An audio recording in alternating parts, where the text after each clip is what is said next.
Hey YouTubers, today I'm going to do a quick video on a repair on the Dewalt 20 volt cordless propane heater. This is the model DXH70CFAV, marketed here in Canada, sold by Dewalt, probably made by a third party, which explains why you can't get these serviced at a authorized Dewalt service center. Anyhow, I did call them up. They gave me some good intel, and I was able to phone around and find the parts that I needed from a place called Lioncove.ca or .com. And what our problem is this this thermocouple assembly. So what is a thermocouple? Well, basically, it's this little probe that, when heated up, produces a tiny bit of electricity, a little bit of current, and what it does is it opens up a valve in this assembly right here, and that allows the propane to flow into the unit and to burn. So it's very important because it's a fail-safe. Okay, it's actually fail-safe to close, so it needs power to open. So you can imagine if there was no burning going on and this was inactive or deactivated or not working or bypassed, propane would just continuously leak from your tank into your unit and go unburnt. So, like I said, called up Lioncove online, had the part number. They shipped it to me in a couple of days. Part was cheap, shipping was fairly reasonable, and we're going to replace this. So it's probably going to take 10 minutes. So I'll just show you quickly what we've done so far. Take off the top shroud. There's a few machine screws in it. You just take those off, a couple on the top. Remove the back blower, 4 screws in there also. Disconnect the power supply for the blower. And then crack it like an egg. So 6 screws in the bottom. So tools you're going to need is a Phillips for here, very long Phillips screwdriver for in here, and that's 4 Phillips also. We're also going to need a number 10 for the probe.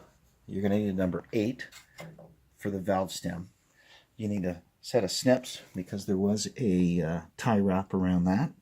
And also you're going to notice there's a couple of electrical connections on that sensor, and you'll need a set of pliers to pull them off. So I'm going to pull them off one at a time and just mark them so I know which one's top and bottom so I don't mess it up. And like I said, I'm thinking about 10-15 minutes and we'll have this thing fired up again. We call it the Dragon because it blows a lot of hot air.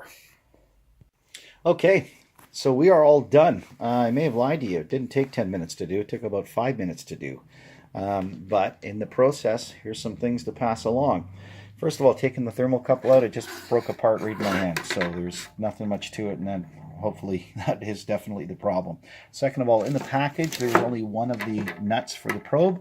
So I used the one on the back and then used the old one for the front.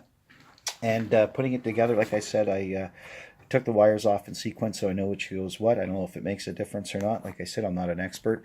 One thing I did notice is I did wrap it around that red wire, that power wire to the switch, because I didn't want to compress that copper any more than I had to, so it gives it some more room. Okay, so let's button her back up and we'll flash it up and see if we're successful or not. Okay, so she's all put back together. When you're putting this top shroud on, just leave these loose until everything aligns nicely, then torque it down. So battery is installed. We've hooked up propane, 3/4 inch tank. Let's turn it on. So far so good. You'll hear the igniter. You can see it in there, and let's try it. So there comes some flame. And I'm going to start releasing the primer button. Pilot light is released, and we are back in business. So there you go. 20 bucks in repair. There's nothing on YouTube that I found, so hopefully you found this useful.